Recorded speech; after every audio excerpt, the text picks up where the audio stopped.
అందరికీ praise the lord. దేవుని వాక్యాన్ని ధ్యానిద్దాము.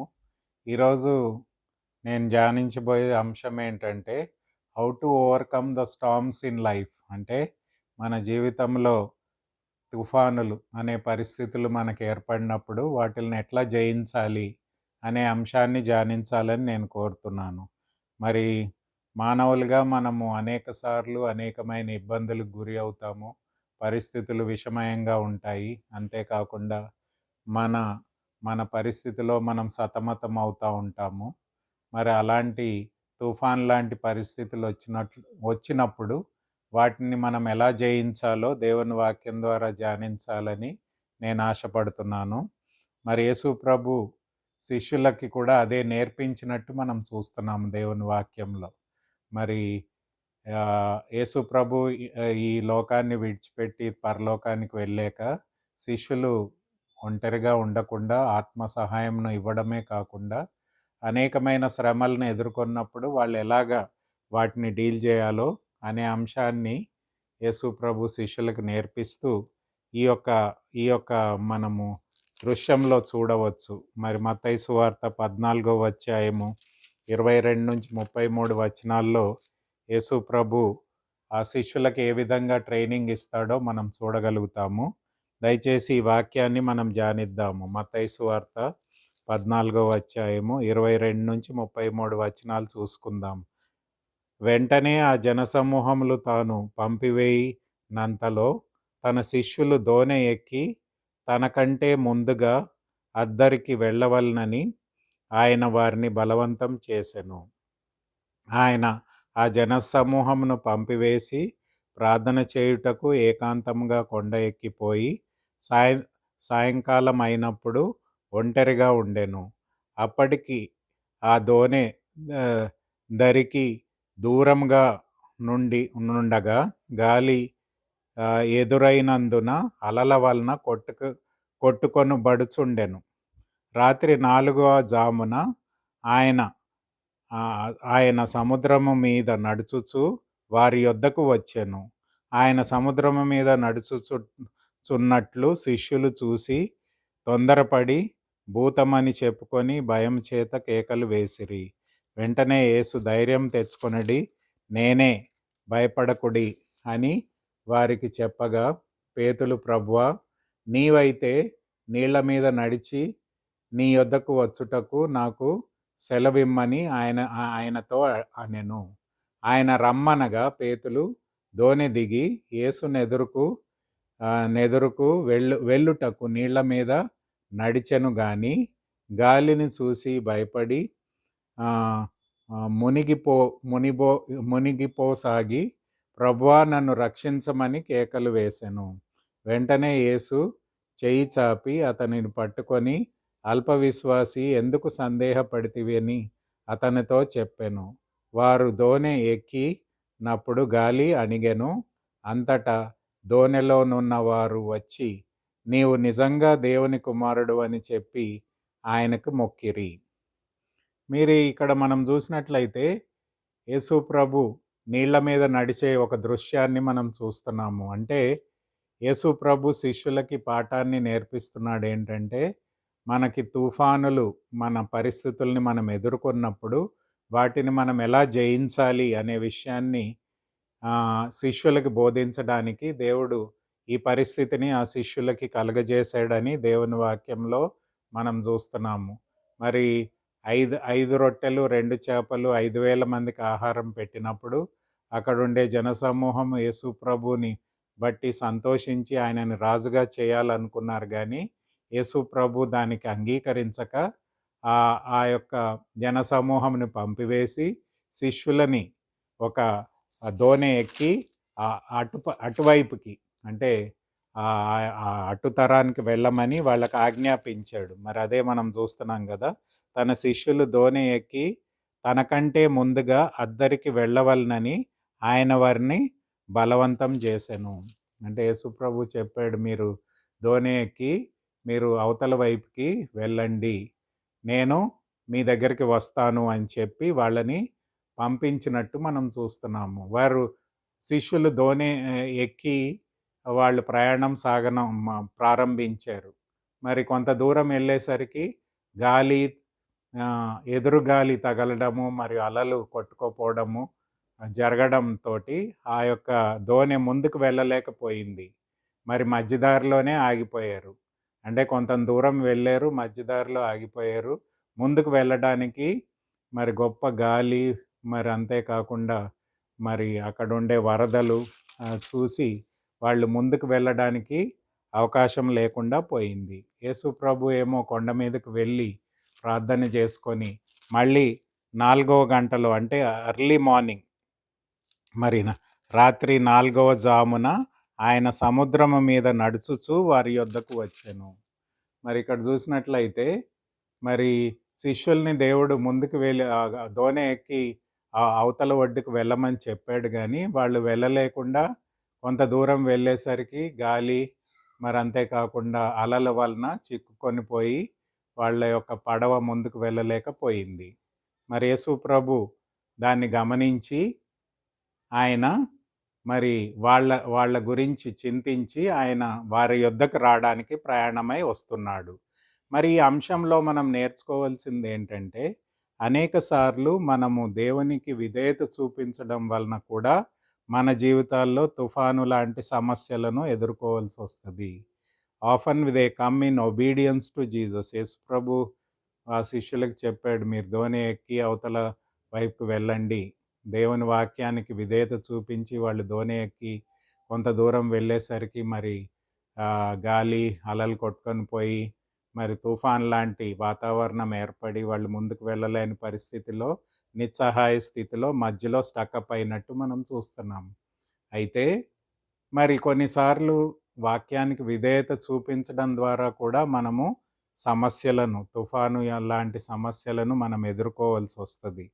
కానీ మనము పరిస్థితులను ఆధారపడి మనము ఇన్సెక్యూర్గా ఫీల్ కాకూడదు. అంటే పరిస్థితుల్ని బట్టి మనకి భద్రత లేదు కానీ మనకి భద్రత యేసు ప్రభువులో ఉంది అనే విషయాన్ని మనం గమనించాలి. మరి వాళ్ళు దేవుని వాక్యానికి విధేయత చూపించి దోణిలో వెళ్ళారు కానీ వాళ్ళు ముందుకు వెళ్ళలేకపోతున్నారు. అయితే యేసు ప్రభు ద్వారానే వాళ్ళకి భద్రత కలుగుతుంది అనే అంశాన్ని వాళ్ళు నేర్చుకోవడానికి దేవుడు వాళ్ళకి ఈ పాఠాన్ని నేర్పడానికి పంపినట్టు మనం చూస్తున్నాము. రెండవది, storm should reminders of God's promises. దేవుని వాగ్దానాలను మనం గుర్తు చేసుకోవాలి. అంటే ఎప్పుడైతే తుఫాన్ లాంటి సమస్యలను మనం ఎదుర్కొంటామో దేవునికి విధేయత చూపించడమే కాకుండా మరి రెండవదిగా మనము దేవుని యొక్క వాగ్దానాలను గుర్తు చేసుకొని దేవుని యందు విశ్వాసం ఉంచాలి అనే విషయాన్ని మనం గమనిస్తున్నాము. మరి వాగ్దానాలు దేవుని వాక్యంలో మనం చూసినట్లయితే హెబ్రీలకు రాసిన పత్రిక 13:5లో నిన్నెన్నడూ విడువను ఎడబాయను అని చెప్తున్నాడు. మరి అంతేకాకుండా మన నిస్సహాయ స్థితిలో ఆయన మనకు సహాయం చేసే రక్షకుడు అని మనం చూస్తున్నాము. ఆయన లోకరక్షకుడిగా ఈ లోకానికి వచ్చాడు కాబట్టి మనకి ఆత్మీయమైన రక్షణ ఇస్తాడు. మరి భౌతికమైన రక్షణ కూడా ఆయన మనకు దయచేస్తాడు. కాబట్టి దేవుని వాగ్దానాల మీద విశ్వాసం ఉంచాలి అనే విషయాన్ని కూడా మనం నేర్చుకుంటున్నాము. వాక్యానికి విధేయత చూపించాలి. మరి సమస్యలలో దేవుని వాగ్దానాలను మనము గుర్తు చేసుకొని వాటి మీద విశ్వాసం ఉంచి దేవునికి మొరపెట్టినట్లయితే మనకి దేవుడు సహాయం చేస్తాడు. మూడవదిగా మరి యేసు ప్రభువుని శిష్యులు చూడలేకపోయారు. అంటే యేసు ప్రభు నీళ్ళ మీద నడుచుకొని అంటే ఆ కొండ మీదలో ఉన్న యేసు ప్రభు మరి శిష్యుల పరిస్థితి తెలుసా అంటే తెలుసు. వాళ్ళు సమస్యలో ఉన్నారని తెలుసు. వాళ్ళు ముందుకు వెళ్ళలేకపోతున్నారని తెలుసు. అంతేకాకుండా వాళ్ళ నిస్సహాయ స్థితిలో ఉన్నారని కూడా తెలుసు. మరి వాళ్ళ నిస్సహాయ స్థితిలో యేసు ప్రభువుని వారు చూడలేకపోయారు కానీ ఆయన వాళ్ళని చూడగలిగాడు. Even though we cannot see Jesus, he can see us. మరి యేసు ప్రభు మనందరి పాపాల నిమిత్తమై సిలువలో తన బలియాగంగా అర్పించబడి మన పాపాల నిమిత్తము ప్రాయశ్చిత బలిగా ఆ సిలువలో తన ప్రాణాన్ని రక్తాన్ని కార్చి మనందరి కోసము ఆయన మరణించి సమాధి చేయబడి తిరిగి లేచి మరి పరలోకానికి ఆరోహణం అయ్యాడు గనుక ఆయన తండ్రి కుడిపార్శ్వమున కూర్చొని ఉన్నాడు. మరి ఈ లోకంలో మనల్ని ఎవ్వరూ చూడట్లేదు అని మనం అనుకుంటున్నాం కానీ ప్రతిదీ కూడా దేవుడు చూస్తాడు. ఆయన కనుదృష్టికి ఏది కూడా మరి మరుగైనది లేదు అని మనం చూస్తున్నాము. చూడండి, హెబ్రీలకు రాసిన పత్రికలో మనం ఆ అంశాన్ని చూస్తాం. 4వ అధ్యాయము 13వ వచనంలో ఆ మాట మనకుంటది. మరి ఆ మాట ఏంటంటే, మరియు 4వ అధ్యాయము 13వ వచనంలో, మరియు ఆయన దృష్టికి కనబడని దృశ్యము ఏదియూ లేదు. మనం ఎవనికి లెక్క అప్పచెప్పవలసి ఉన్నదో ఆ దేవుని కన్నులకు సమస్తము మరుగు లేక తేటగా ఉన్నది. హెబ్రీలకు రాసిన పత్రిక 4వ అధ్యాయం 13వ వచనంలో మనం చూసినట్లయితే, మనం దేవుణ్ణి చూడలేదు కానీ ఆయన మనలను చూస్తున్నాడు. మన పరిస్థితులు ఎరిగినవాడు, మన పరిస్థితుల్లో మనకు సహాయం చేయగలిగిన వాడు, అంతేకాకుండా మన పరిస్థితుల్ని చక్కపరచగలిగిన దేవుడు అని దేవుని వాక్యంలో మనం చూస్తున్నాము. ఆయన కనుదృష్టికి ఏది కూడా మెరుగైనది లేదు. కాబట్టి సమస్తము ఆయనకు స్పష్టంగా కనిపిస్తుంది అని హెబ్రీ గ్రంథకర్త 4వ అధ్యాయం 13వ వచనంలో మనం చూస్తున్నాం. 4వ విషయం చూసినట్లయితే, మన మన యొక్క దురస్థితిలో ఆయన మనకు సహాయం చేస్తాడు. Jesus comes to us at the point of our desperation. మనం నిస్సహాయ స్థితిలో ఉన్నప్పుడు, మనకెవ్వరూ దిక్కులేనప్పుడు యేసు ప్రభు మనకి సహాయం చేయడానికి సిద్ధంగా ఉన్నాడు అనే విషయాన్ని మనము గుర్తించాలి. వాక్యానికి మనం విధేయత చూపించాలి. దేవుని వాగ్దానాలందు విశ్వాసం ఉంచాలి. అంతేకాకుండా ఆయన కనుదృష్టి మన మీద ఉంది కాబట్టి, ఈ లోకంలో మనకు ఎవరు సహాయం చేయకపోయినా సరే దేవుడు మనకు సహాయం చేయగలడు అనే విషయాన్ని మనం గుర్తించాలి. 5వ విషయం ఏంటంటే, hour fears might be that Jesus is in disguise. అంటే మన మన యొక్క భయాలు, ఆందోళనలను అన్నిటినీ కూడా ఆయనకి మెరుగైనవి కాదు. అంతేకాకుండా ఆయన వాటిల్ని తీర్చగలిగిన దేవుడు. కాబట్టి మనం భయపడకము అని చెప్తాడు. ఆయన నీళ్ళ మీద నడుచుకుంటూ వచ్చినప్పుడు శిష్యులు ఆయన్ని చూసి భూతం అనుకొని భయపడతారు కానీ, యేసుప్రభు చెప్తాడు, నేనే, మీరు భయపడకండి అని చెప్తాడు. కాబట్టి మన భయాందోళనను తీసివేసే దేవుడు అని దేవుని వాక్యంలో మనం చూస్తున్నాము.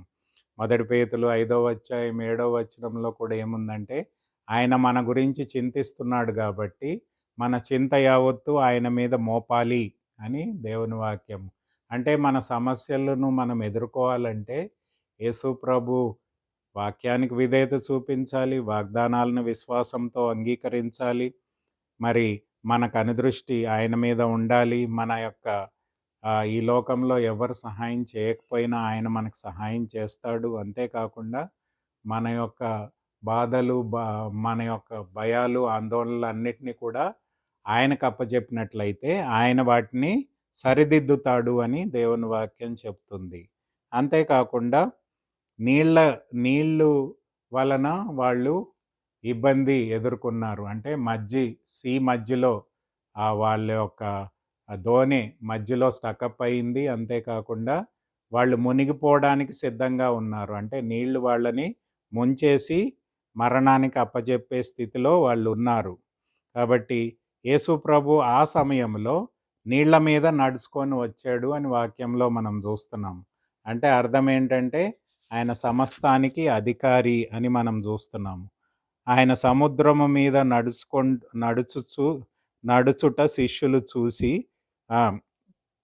అప్పటికి వారి దగ్గరికి దూరంగా నుండి చూడండి, రాత్రి 4వ జామున ఆయన సముద్రము మీద నడుచుచు వారి యొద్దకు వచ్చెను. మరి తుఫాను ఉంది, గాలి ఉంది, వరదలు వస్తున్నాయి. బోట్లో ఉన్న శిష్యులు మునిగిపోయే స్థితిలోనికి వచ్చారు. అయితే అలాంటి పరిస్థితిలో మనం చూసినట్లయితే యేసు ప్రభు నీళ్ల మీద నడుచుకుంటూ వస్తున్నాడు. అంటే నీళ్ళు ఆయన కాళ్ళ కింద ఉన్నాయి. అంటే అర్థం ఏమన్నమాట, ఆయన సమస్తానికి ప్రభువు. అంటే entire nature is obeying him. ఆయన దేవుడై ఉన్నాడు కాబట్టి, దేవుని కుమారుడై ఉన్నాడు కాబట్టి, ఆ వలలు కానీ, ఆ గాలి కానీ ఏది కూడా ఆయన మీద ప్రభావం చూపలేకపోయింది.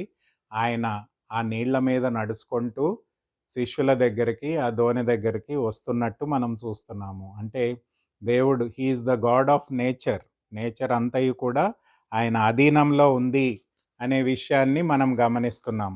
అందుకనే కొలసీలకు రాసిన పత్రికలో పౌలు అంటాడు. చూడండి, కొలసీలకు రాసిన పత్రిక మొదటి అధ్యాయము మరి కొలసీలకు రాసిన పత్రిక మొదటి అధ్యాయము 16, 17 వచనాల్లో ఈ మాటలు చెప్తాడు. చూడండి, కొలసీలకు రాసిన పత్రిక మొదటి అధ్యాయం 16, 17 వచనాల్లో ఇలాగున్నాయి. ఏలయనగా ఆకాశముందున్నవి, భూమి మీద ఉన్నవి, దృశ్యమైనవి, అదృశ్యమైనవి, అవి సింహాసములైనను, ప్రభుత్వములైనను, ప్రధానులైనను, అధికారులైనను సర్వమును ఆయన యందు సృజింపబడెను. సర్వమునకు ఆయన ఆయన ఆయన ద్వారాను ఆయనను బట్టి సృజింపబడెను. ఆయన అన్నిటికంటే ముందుగా ఉన్నవాడు. ఆయనే సమస్తానికి ఆది ఆది సంభూతుడు.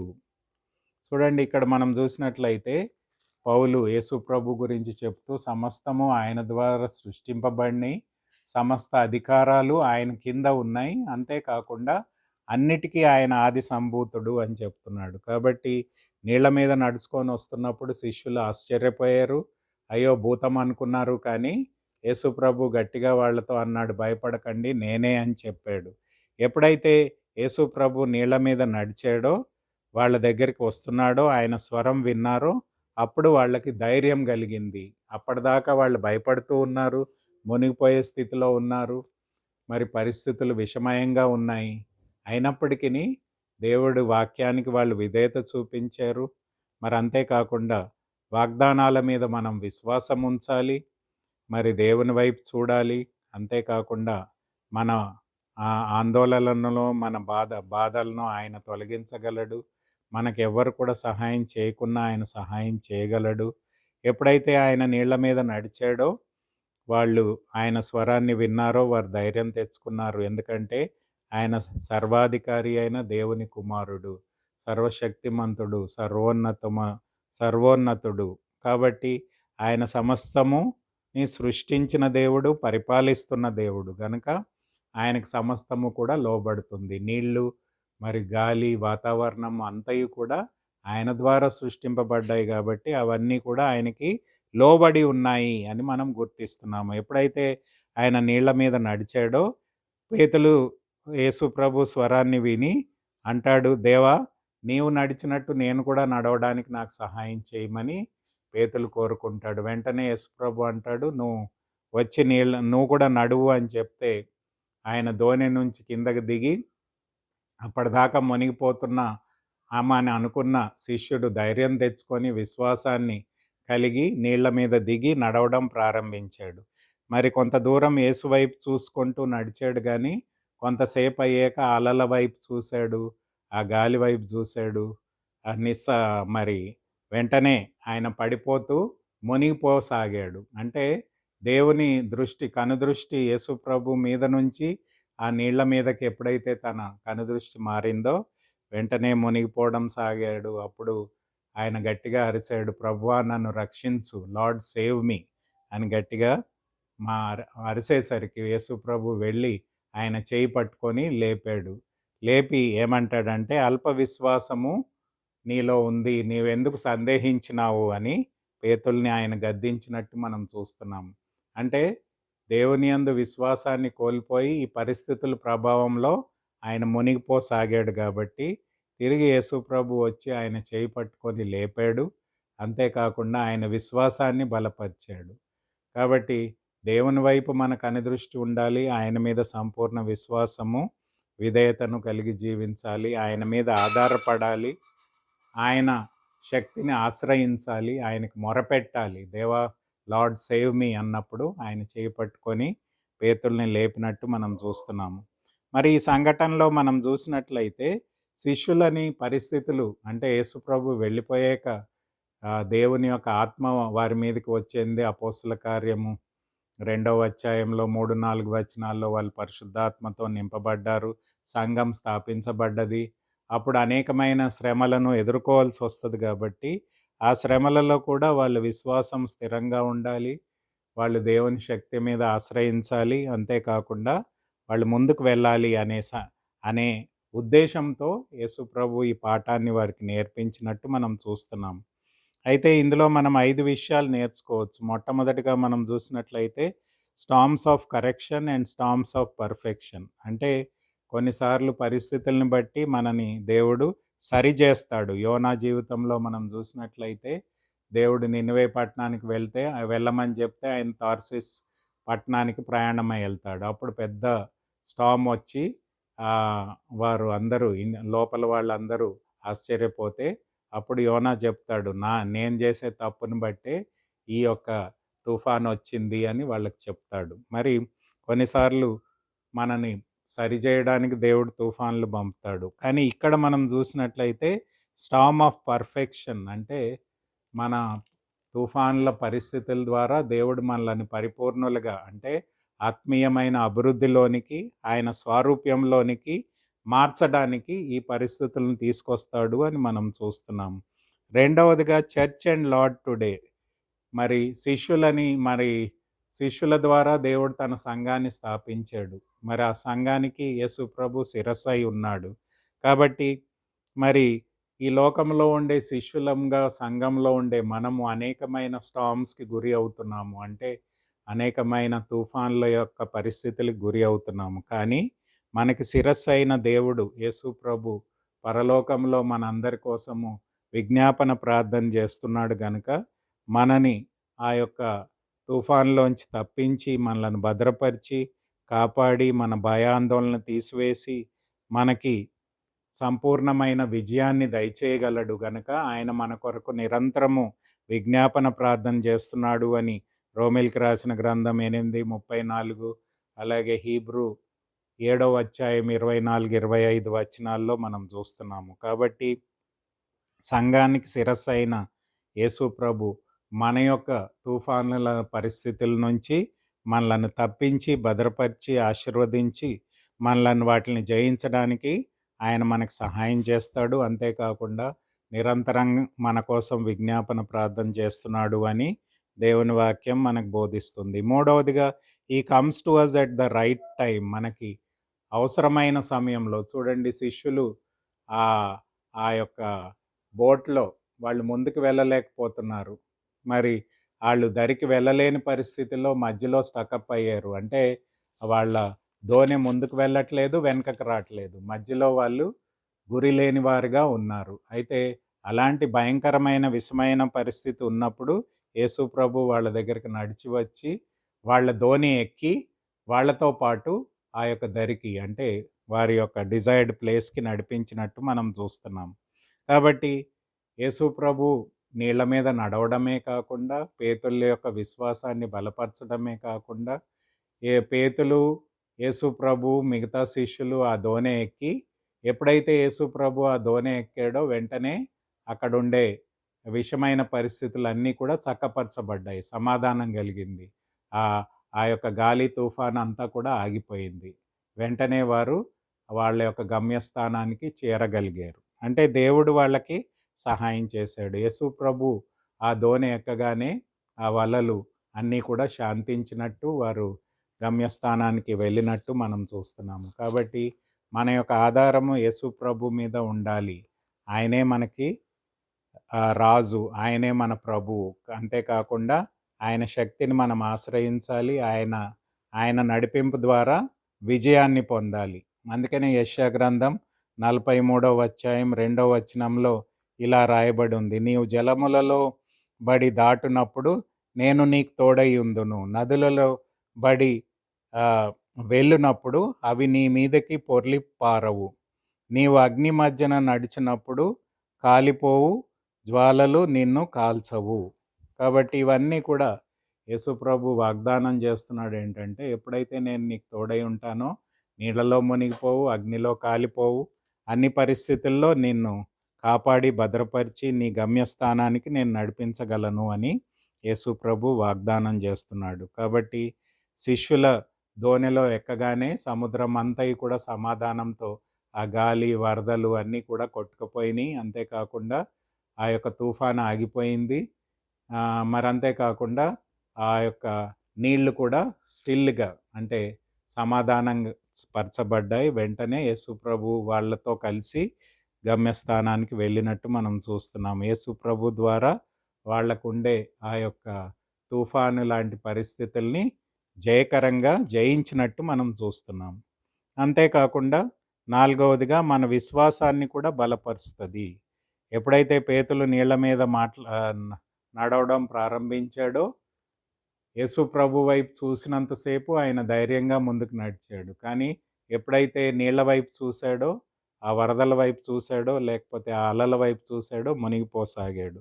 మరి మన యొక్క జీవితంలో కూడా విశ్వాసం అంటే ఏంటంటే, faith is not believing in spite of evidence, but obeying in spite of consequences. అంటే అనేక సార్లు మనం విశ్వాసం అంటే జస్ట్ చూడండి నమ్మడమే విశ్వాసం అనుకుంటాం గానీ, విశ్వాసంను కలిగి ఉండడమే కాకుండా వాక్యానికి మనం విధేయత చూపించాలి. విధేయత ద్వారా వాళ్ళు సమస్యను ఎదుర్కొన్నారు. కానీ వాళ్ళ యొక్క విశ్వాసము, విధేయత ఎప్పుడైతే దేవుని రా అనుకూలంగా ఉంటదో, దేవుని వాక్యానుసారంగా ఉంటదో, వాక్యం మీద విశ్వసించాలి, వాక్యానికి విధేయత చూపించాలి. పరిస్థితులు విషమయంగా ఉన్నా సరే, మన యొక్క విశ్వాసాన్ని, విధేయతని కోల్పోకుండా ఉన్నప్పుడే దేవుడు మనకు సహాయం చేస్తాడు అనే విషయాన్ని మనం గుర్తు చేసుకొని, అప్పుడు మనం ఆత్మీయంగా ఎదుగుతాము అనే విషయాన్ని మనం గుర్తు చేసుకోవాలి. కాబట్టి అంతేకాకుండా యేసు ప్రభు రావడం ద్వారా వాళ్ళు దరికి చేరగలిగారు.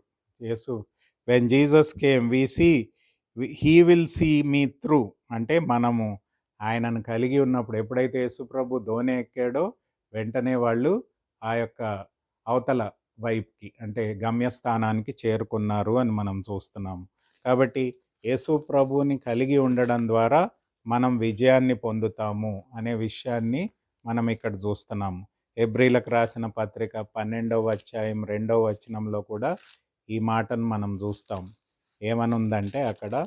ఏమనుందంటే మనము కూడా ప్రతి భారమును సులువుగా చిక్కులు పెట్టు పాపమును విడిచిపెట్టి విశ్వాసమునకు కర్తయు దాన్ని కొనసాగించువాడైన యేసు వైపు చూస్తూ మన ఎదుట ఉంచబడిన పందెంలో ఓపికగా పరిగెడుదుము. ఆయన తన ఎదుట ఉంచబడిన ఆనందం కొరకు అవమానమును నిర్లక్ష్య పెట్టి సిలువను సహించి దేవుని సింహాసనము యొక్క కుడిపార్శ్వమున ఆసీనుడై ఉన్నాడు. అంటే యేసు ప్రభు యొక్క జయ జీవితాన్ని గుర్తు చేస్తున్నాడు. యేసు ప్రభు ఈ లోకానికి ఎందు నిమిత్తం వచ్చాడంటే మన పాపాల నిమిత్తమై మనకు బదులుగా ఆయన శిక్షను అనుభవించడానికి వచ్చాడు. సిలువలో ఆయన 3 గంటల సేపు మన కోసము నరకాన్ని అనుభవించాడు. నరకాగ్నిని మన కొరకు ఆయన ఆ సిలువలో అనుభవించాడు. అంటే మనకు రావాల్సిన శిక్ష అంతయు కూడా దేవుడు యేసు ప్రభు మీద మోపాడు. కాబట్టి మనము ఆయన యందు విశ్వాసం ఉంచడం ద్వారా మనము శిక్షను తప్పించుకొని మనము దేవుని బిడలంగా దేవుని రాజ్యంలో నిత్య ఆనందంలో మనం ప్రవేశిస్తాము. అంటే ఆ సిలువ ద్వారా దేవుడు మనకి ఆత్మీయమైన విజయాన్ని దయచేశాడు. అంటే పాపాన్ని జయించాడు, మరణాన్ని జయించాడు, సాతాన్ని జయించాడు. అంతేకాకుండా ఆయన తిరిగి లేచి మరణాన్ని జయించి తిరిగి లేచి ఆరోహణమై 40 దినాలు శిష్యులతో గడిపి తిరిగి పరలోకానికి ఆరోహణమై తండ్రి కుడిపార్శ్వమున కూర్చొని ఉన్నాడు. కాబట్టి మరి సమస్యల ద్వారా, బాధ ద్వారా మరి మహిమలోనికి యేసు ప్రభు నడిపించబడ్డాడు. కాబట్టి ఈ లోకంలో కూడా మనము కొంతకాలమే తాత్కాలికంగా శ్రమలు అనుభవించినప్పటికీ నిత్యమైన మహిమలో మనం ప్రవేశిస్తాము అని రోమీయులకు రాసిన గ్రంథం 8వ అధ్యాయం 18వ వచనంలో కూడా మనం ఈ సంఘటనను చూస్తాము. మన ఏళ్ల ప్రత్యక్షం కాబో మహిమ ఎదుట ఇప్పటి కాలపు శ్రమలు ఎనతగినవి కావని ఎంచుచున్నాము. అంటే ఈ లోకంలో తాత్కాలికంగా మనం శ్రమను అనుభవించినప్పటికీ, తుఫాను లాంటి పరిస్థితులు అనుభవించినప్పటికీ, యేసు ప్రభు ఎలాగైతే పాపాన్ని, సాతాన్ని, మరణాన్ని జయించి తిరిగి లేచి ఆరోహణమై తండ్రి కుడిపార్శ్వమున కూర్చొని మహిమపరచబడ్డాడో, అలాగే మనం కూడా ఈ లోకంలో పాపాన్ని జయించి యేసు ప్రభు యందు విశ్వాసం ఉంచి ఆయన విశ్వాసంలో మనం బలపడి ఆయన యందు అంటే యేసు ప్రభు నీ రక్షకుడిగా, ప్రభువుగా స్వీకరించడమే కాదు గానీ, ఆయనని ఆయన యందు సంపూర్ణ విశ్వాసము, విధేయతతో కలిగిన జీవితాన్ని జీవించడమే కాకుండా, అన్ని విషయాల్లో ఆయన మీద ఆధారపడి, దేవుణ్ణి మనం మొరపెట్టే వారంగా, దేవా నన్ను రక్షించు అని ఎలాగైతే పేతురు మొరపెట్టాడో, అలాగ మనం మొరపెట్టినప్పుడు దేవుడు మనకు సహాయం చేస్తాడు.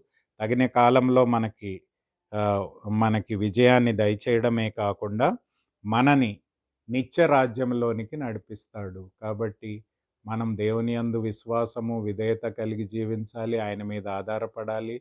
ఆయనకు మొరపెట్టే వారంగా ఉండాలి.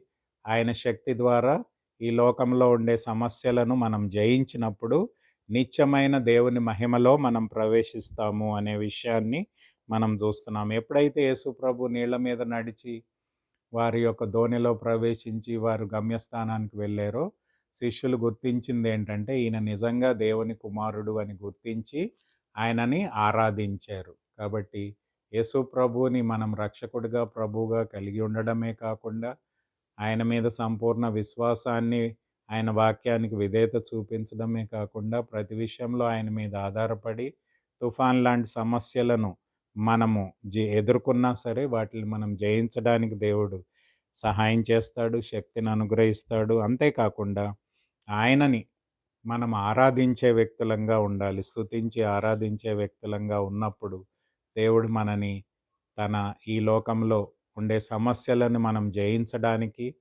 ఆత్మీయంగా మనం విజయాన్ని పొంది, దేవుని రాజ్యంలో ప్రవేశించడానికి దేవుడు సహాయం చేస్తాడు. అంతేకాకుండా మన ద్వారా దేవునికి మహిమ కలుగుతది.